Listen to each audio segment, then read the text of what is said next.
Tito Awel, I'm so happy today Mm. because it's my second time na na-interview niyo po. Yes, I The first know. time is I went there live Oo, sa correct. studio. Mm. Kaso nga lang hindi siya na yung footage ng video hindi nabuo. But right Yes. now I'm looking forward na maging buo yung footages. So Mm. far marami pong best destination dito sa Palawan. Mm. First of all, ang tinatawag naming capital of Palawan, which is Mm. the Puerto Princesa City, wherein dito talaga yung pinaka maraming flights na pumapasok at lumalabas.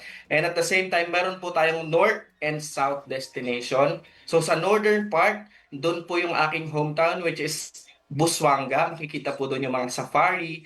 At kalapit din po namin yung Coron, Palawan, which is matatagpuan yung ang kilalang Kayangan Lake, which is famous all around the world.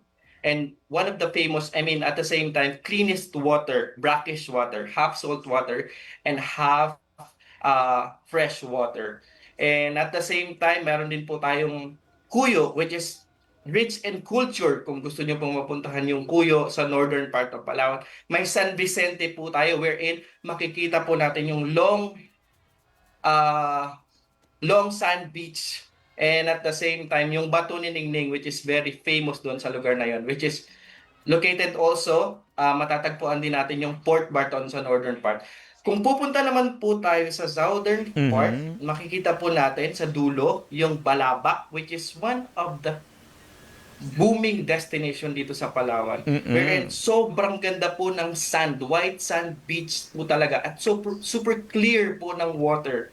Actually, medyo late na po siya um, pinpublic or at the same time, late na po siya na-publish talaga sa social media. But right now, yun po talaga yung isa sa mga booming destination at marami pong plano yung government doon para mas mapaganda, mapadali yung pagpunta ng mga tourist po sa Balabac, Palawan. Yes. Tito Awel, actually, since travel books offered tour packages, we curate packages na talagang suitable sa ating mga travelers.